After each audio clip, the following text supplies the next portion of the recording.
Hello guys, आपका स्वागत है मेरे यूट्यूब चैनल गरिमा हिंदी एजुकेशन में। आज का जो हमारा क्वेश्चन है वो हिंदी साहित्य का टॉप 25 क्वेश्चन है जो लगातार हमारे एग्जाम में पूछे जा रहे हैं। तो आज का पहला क्वेश्चन जो है वो है तौलिया मुख्यतः किस भाषा का शब्द है? उर्दू, हिंदी, पुर्तगाली या तुर्की?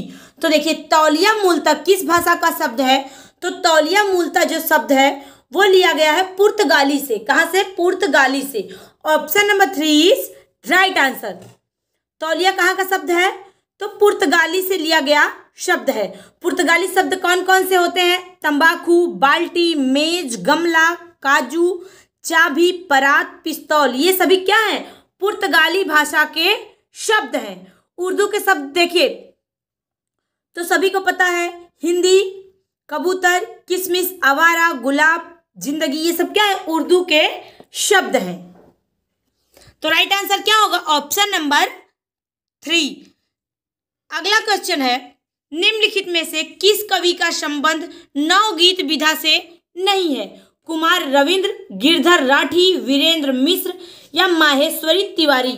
तो देखिए, निम्नलिखित में से किस कवि का संबंध नवगीत विधा से नहीं है? तो वो कौन हो जाएगा? जिसका नवगीत विधा से संबंध नहीं है वो है गिरधर राठी। कौन है? Girdhar Rathi. Option number 2 is right answer. कवि गिरधर राठी का संबंध नवगीत विधा से नहीं है। हिंदी में नवगीत परंपरा का आरंभ किसने किया था? राजेंद्र प्रताप सिंह द्वारा 1958 में किया गया था। किसके द्वारा? राजेंद्र प्रताप सिंह के द्वारा। तो राइट आंसर क्या हुआ? Option number 2। कौन नहीं है? तो वो है गिरधर राठी। कुमार रविंद्र, वीरेंद्र मिश्र और माहेश्वर तिवारी, ये तीन लोग क्या है? प्रमुख कवि हैं। किसके? नवगीत विधा के। किसके? नवगीत विधा के। तो राइट आंसर क्या होगा? Option number 2। अगला क्वेश्चन है, मैं नीर भरी दुख की बदली महादेवी वर्मा का यह गीत किस काव्य संग्रह से संबंधित है? निहार, रश्मि, नीरजा, सांध्य गीत? तो देखिए, मैं नीर भरी दुख की बदली महादेवी का उपर्युक्त गीत किस काव्य संग्रह से है? तो वो है सांध्य गीत से। किसे? सांध्य गीत। ऑप्शन नंबर क्या हो जाएगा? ऑप्शन नंबर 4 हमारा करेक्ट हो जाएगा। मैं नीर भरी दुख की बदली किससे लिया गया है? तो सांध्य गीत से लिया गया है। किससे? सांध्य गीत से लिया गया है। ऑप्शन नंबर क्या हो जाएगा? 4 इज राइट आंसर। सांध्य गीत की कब लिखी थी महादेवी वर्मा? तो 1936 में। कब? 1936 में। निहार कब लिखी थी? तो निहार 1930 में लिखी थी। कब? 1930 में। किसने? महादेवी वर्मा ने। रश्मि जो है ये कब लिखा था? 1932 में। किसने? महादेवी वर्मा ने। नीरजा कब लिखा था? तो नीरजा 1935 में लिखा था। किसने? तो महादेवी वर्मा ने। ये चारों जो रचनाएं हैं, ये चारों रचनाएं महादेवी वर्मा की ही हैं। लेकिन मैं नीर भरी दुख की बदली काव्य संग्रह किससे संबंधित है? तो वो है सांध्य गीत से संबंधित है, जो 1936 में लिखा गया था।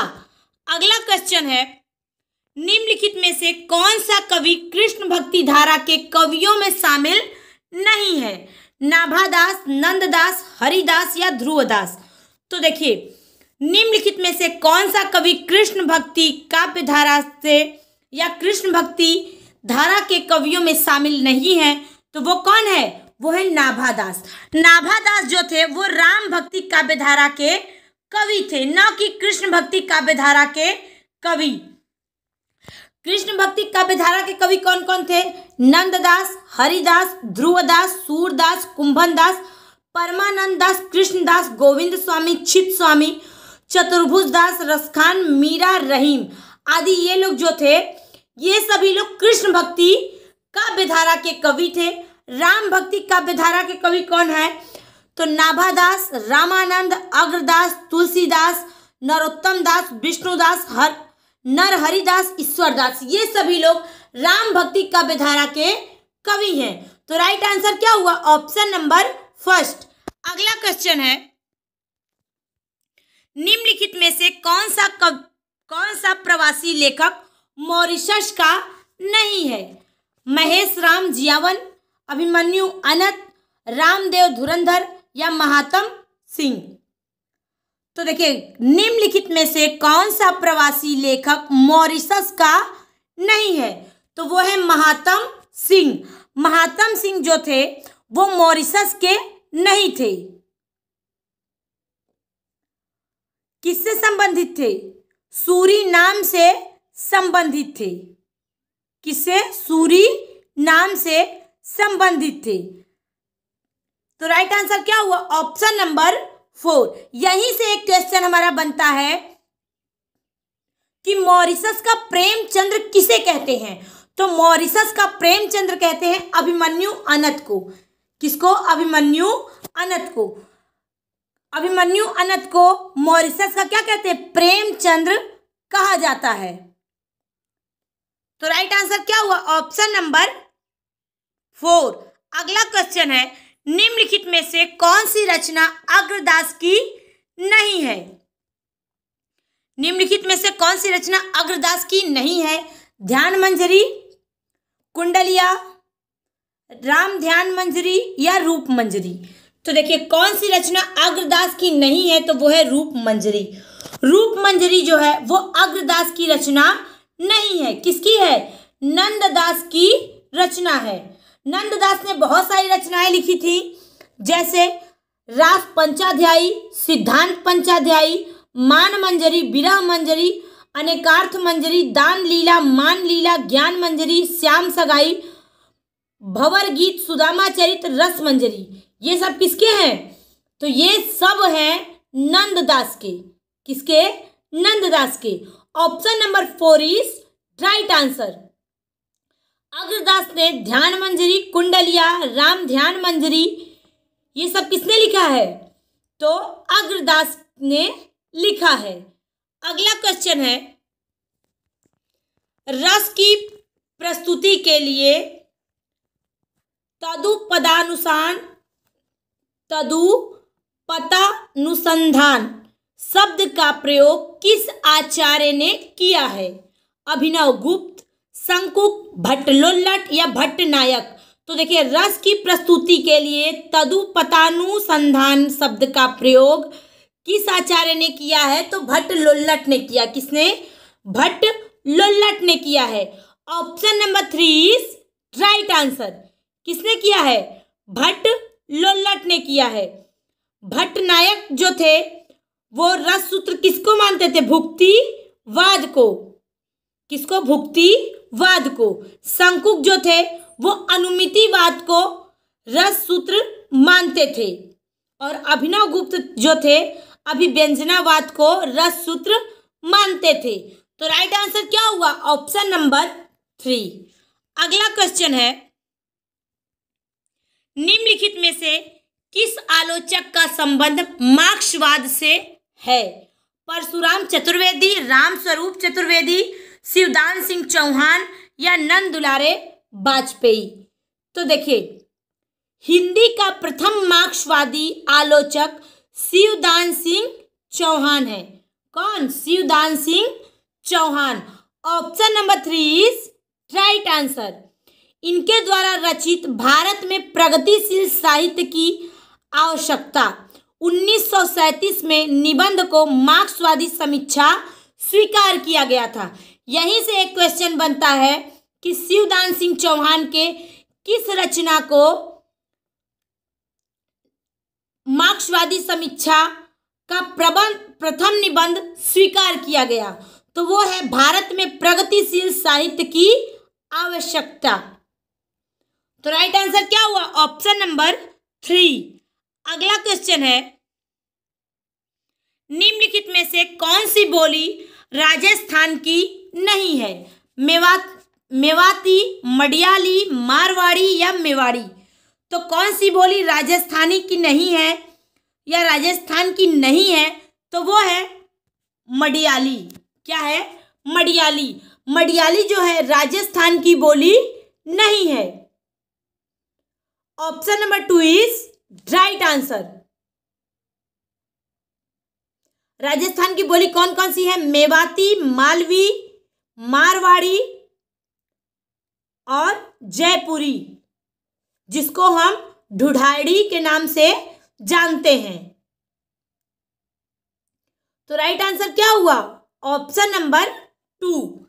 अगला क्वेश्चन है, निम्नलिखित में से या निम्नलिखित जीवनी परक कृतियों में से कौन सी कृति रोमारोला की है? बापू, बापू की झांकियां, महात्मा गांधी विश्व के अद्वितीय पुरुष या अकाल पुरुष गांधी?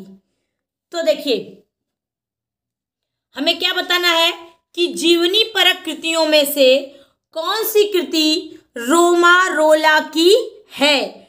तो वो है महात्मा गांधी विश्व के अद्वितीय पुरुष। ऑप्शन नंबर क्या हो जाएगा? 3 इज राइट आंसर। बापू की झांकियां ये किसकी रचना है? काका कालेंकर की है। बापू जो रचना है वो घनश्याम दास की रचना है। किसका है? बापू घनश्याम दास बिरला की रचना है। अकाल पुरुष गांधी ये है जैनेन्द्र द्वारा रचित जीवनी परक कृति है। किसका है? जैनेन्द्र की जीवनी परक कृति है। कौन सी? अकाल पुरुष गांधी। बापू की झांकियां किसकी है? तो बापू की झांकियां है काका कालेंकर की। सिर्फ बापू किसने लिखा है? तो लिखे हैं घनश्याम दास बिड़ला। कौन लिखा है? घनश्याम दास बिड़ला। ऑप्शन नंबर क्या हो जाएगा करेक्ट? Option number 3। अगला क्वेश्चन है, यदि प्रबंध काव्य एक विस्तृत वनस्थली है तो मुक्तक एक चुना हुआ गुलदस्ता। बिहारी के संबंध में उपर्युक्त कथन किस आलोचक का है? यहां क्या रहेगा? बिहारी। क्या रहेगा? बिहारी। रामचंद्र शुक्ल, हजारी प्रसाद द्विवेदी, श्याम सुंदर दास या नंद दुलारे वाजपेयी? तो देखिए, यदि प्रबंध काव्य एक विस्तृत वनस्थली है तो मुक्तक एक चुना हुआ गुलदस्ता, यह कथन जो है बिहारी के संबंध में लिखा था किसने? रामचंद्र शुक्ल ने। Option number 1 is right answer. किसने लिखा है? रामचंद्र शुक्ल ने। अगला क्वेश्चन है, यशपाल के उपन्यास में झूठा सच में, देखिए यशपाल का एक उपन्यास है झूठा सच। उस उपन्यास में दौलत राम आजाद किस राजनीतिक दल का सदस्य है? इसी प्रकार के क्वेश्चन आप देख सकते हैं। अभी हमारा यूजीसी नेट पेपर जो हुआ था इसी प्रकार के क्वेश्चन पूछे गए थे। तो देखिए, पहला ऑप्शन है Congress, communist party, Muslim party या जनसंघ। तो यशपाल द्वारा रचित उपन्यास झूठा सच में दौलत राम आजाद जो हैं ये कम्युनिस्ट पार्टी से क्या है? कम्युनिस्ट पार्टी के सदस्य हैं। Option number 2 is right answer. Yashpal ने बहुत सारे उपन्यास लिखे हैं। झूठा सच उपन्यास जो है 1958 में लिखा था। कब? 1958 में। उन्होंने बहुत सारे उपन्यास लिखे हैं, जैसे दादा कामरेड, देशद्रोही, दिव्या, पार्टी कामरेड, मनुष्य के रूप, अमिता, 12 घंटे, अप्सरा का श्राप, तेरी मेरी उसकी बात। ये सारे उपन्यास जो हैं किसका है? यशपाल का है। अगला क्वेश्चन है, रामचंद्र शुक्ल ने रहस्यवाद के मूल अर्थ में किस छायावादी कवि को सर्वाधिक प्रमुख माना है? सुमित्रा नंदन पंत, जयशंकर प्रसाद, सूर्यकांत त्रिपाठी निराला या महादेवी वर्मा को? तो देखिए, रामचंद्र शुक्ल ने रहस्यवाद के मूल अर्थ में किस छायावादी कवि को सर्वाधिक प्रमुख माना है? तो वो है महादेवी वर्मा। कौन है? महादेवी वर्मा। छायावाद के 4 स्तंभ है। क्या है? 4 स्तंभ है। उसमें पहले जयशंकर प्रसाद, सुमित्रा नंदन पंत, सूर्यकांत त्रिपाठी और महादेवी वर्मा आती हैं। और हिंदी में छायावाद के प्रथम प्रयोक्ता कौन है? मुकुटधर पांडे को माना जाता है। और महादेवी वर्मा को छायावाद का सर्वाधिक प्रमुख क्या माना जाता है, कवियत्री माना जाता है। और इन्हें ही आधुनिक युग की मीरा भी कहा जाता है। किसको? महादेवी वर्मा को। अगला क्वेश्चन है, हिंदी पर सामासिक संस्कृति के वहन का दायित्व संविधान के किस अनुच्छेद में निर्धारित है? अनुच्छेद 343, 348, 349 या 351? तो देखिए, अनुच्छेद 351 में हिंदी भाषा के विकास के लिए निर्देश दिया गया है। इसी में हिंदी पर सामासिक सांस्कृतिक का वहन का दायित्व भी निर्धारित है। किस पे? अनुच्छेद 351 पे। Option number 4 is right answer. 343 में क्या है? तो संघ की राजभाषा हिंदी और लिपि देवनागरी होगी। ये अनुच्छेद 343 में है। 348 अनुच्छेद में क्या है? तो अनुच्छेद 348 में है, उच्चतम न्यायालय और उच्च न्यायालय आदि में प्रयोग की जाने वाली भाषा। अनुच्छेद 349 में क्या है? तो भाषा संबंधी कुछ विधियां अधिनियम करने की विशेष प्रक्रिया दिया गया है। किसमें? अनुच्छेद 349 में। तो राइट आंसर क्या हुआ? Option number 4। अगला क्वेश्चन है, कलि कौतुक के रचयिता इनमें से कौन है? भारतेंदु हरिश्चंद्र, प्रताप नारायण मिश्र, बालकृष्ण भट्ट या बाल मुकुंद गुप्त? तो देखिए, कलि कौतुक के रचयिता कौन है? तो वो है प्रताप नारायण मिश्र। कौन है? Pratap Narayan Mishra. Option number 2 is right answer. Kali Kautuk के रचयिता कौन है? प्रताप नारायण मिश्र। प्रताप नारायण मिश्र ने कई रचनाएं लिखी हैं, जैसे प्रेम पुष्पावली, मन की लहर, लोकोक्ति शतक, तृप्यंताम, श्रृंगार विलास, हर गंगा। ये सब किसकी रचनाएं? प्रताप नारायण मिश्र की रचनाएं हैं। अगला क्वेश्चन है, आचार्य भरत, यहां क्या रहेगा? आचार्य भरत ने काव्य दोषों की संख्या कितनी मानी है? 8, 9, 5 या 10? तो देखिए, आचार्य भरत ने काव्य दोषों की संख्या कितनी मानी है? तो वो माने हैं 10। कौन माना है? आचार्य भरत ने। आचार्य भरत जो थे वो काव्य दोषों की संख्या कितनी मानते थे? 10। आचार्य मम्मट काव्य दोष 3 मानते थे और भामह काव्य दोष 3 मानते थे। पहले भरत मुनि के जान लेते हैं। काव्य दोष 10 थे, तो कौन कौन से थे? पहला है गुणार्थ, अर्थांतर, अर्थहीन, भिन्नार्थ, एकार्थ, अभिलुप्तार्थ, न्यायावेत, विषम, विसंधि, शब्दच्युति। ये सब क्या है? ये 10 जो हैं, ये 10 आचार्य भरत के अनुसार काव्य दोष हैं। आचार्य मम्मट के अनुसार काव्य दोष कितने हैं? 3। कौन कौन से? शब्दकोश, अर्थ दोष और रस दोष। आचार्य भामह के अनुसार सामान्य दोष, वाणी दोष और अन्य दोष। अगर हमसे क्वेश्चन में यही पूछता कि आचार्य मम्मट कितने काव्य दोषों को मानते हैं, तो वो है 3। आचार्य भामह कितने काव्य दोषों को मानते हैं, तो वो है 3। लेकिन हमसे पूछा है कि आचार्य भरत मुनि कितने काव्य दोषों को मानते हैं, तो वो है 10। मैंने 10 के नाम भी बता दिए, एक बार फिर से सुन लीजिए। गुणार्थ, अर्थांतर, अर्थहीन, भिन्नार्थ, एकार्थ, अभिलुप्तार्थ, न्यायावेत, विषम, विसंधि, शब्दच्युति। ये 10 क्या है? आचार्य भरत मुनि के अनुसार काव्य दोष है। अगला क्वेश्चन है, निम्नलिखित में से कौन सी भाषा संविधान के 8वीं अनुसूची में है? हमें बताना है कि इनमें से कौन सी भाषा संविधान के 8वीं अनुसूची में है। नेपाली, कांगड़ी, राजस्थानी, गोंडवी।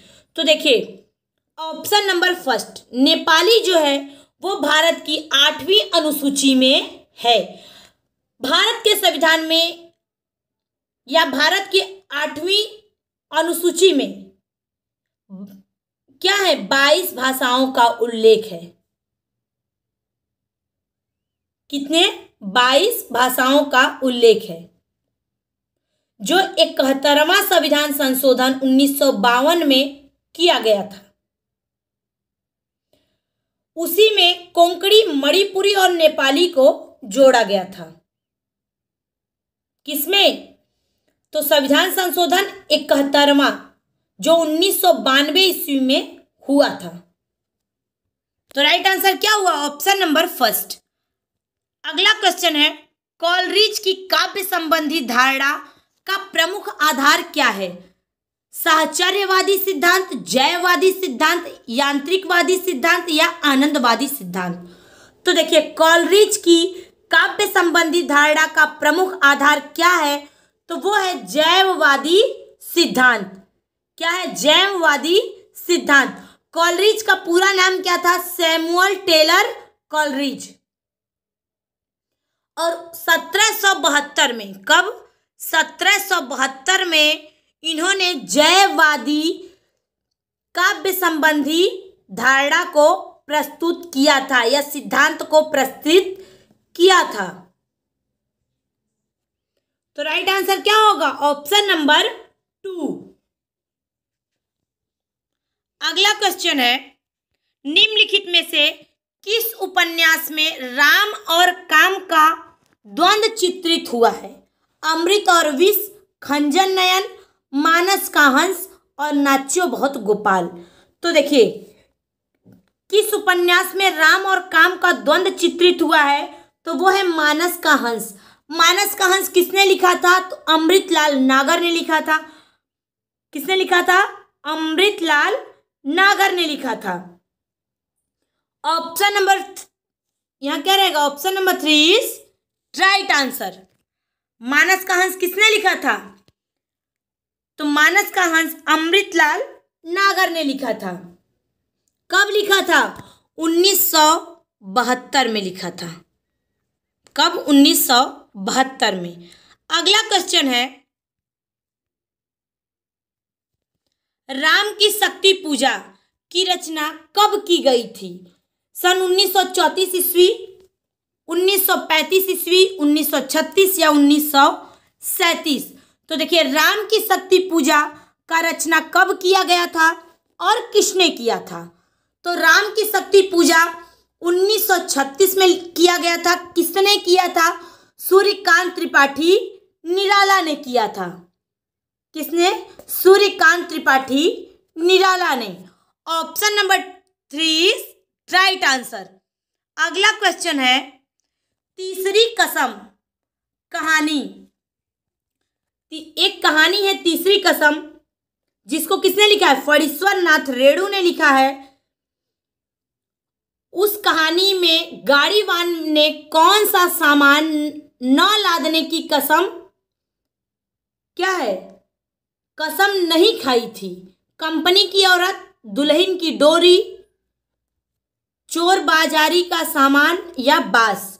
तो देखिए, तीसरी कसम कहानी में गाड़ीवान ने कौन सा सामान न लादने की कसम नहीं खाई थी? तो वो है दुल्हन की डोली।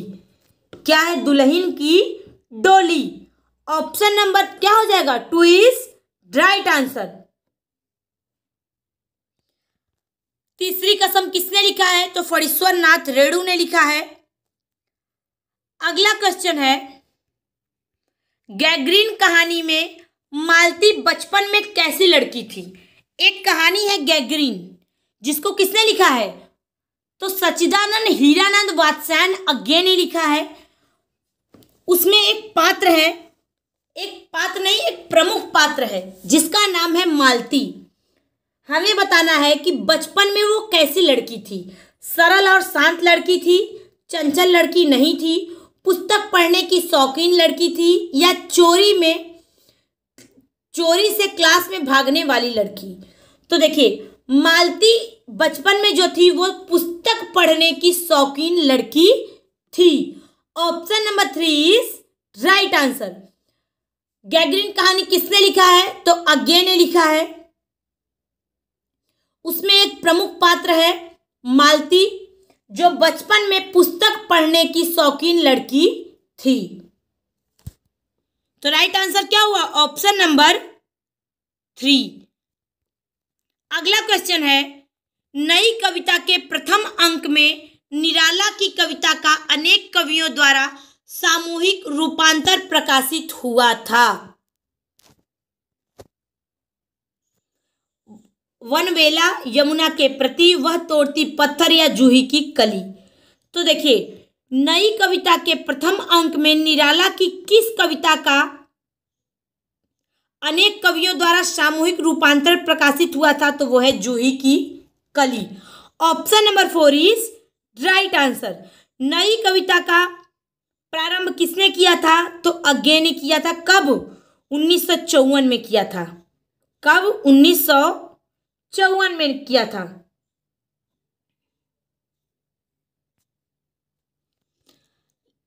तो राइट आंसर क्या हुआ? Option number 4। अगला क्वेश्चन है, आनंदवर्धन ने किसे रहेगा यहाँ पे, किसे ध्वनि की आत्मा माना है? वस्तु ध्वनि, अलंकार ध्वनि, रस ध्वनि या गुणोचित्य? तो देखिए, आनंदवर्धन ने किसे ध्वनि की आत्मा माना है? तो वो माने हैं रस ध्वनि को। किसे? रस ध्वनि को। ध्वनि अलंकार किसने दिया है, या ध्वनि को किसने, या ध्वनि के प्रवर्तक कौन है? तो वो है आचार्य आनंदवर्धन। रस के संप्रदाय कौन है? रस संप्रदाय के कौन है प्रवर्तक? तो रस संप्रदाय के हैं भरत मुनि। कौन है? भरत मुनि।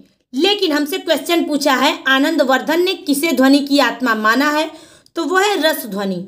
रस ध्वनि को ही आनंदवर्धन क्या मानते हैं? ध्वनि की आत्मा मानते हैं। Option number 3 is right answer. ये रहा हमारा आज का क्वेश्चन। मुझे उम्मीद है सभी लोगों को समझ में आया होगा। सभी लोग ध्यान से देखें। Thank you so much.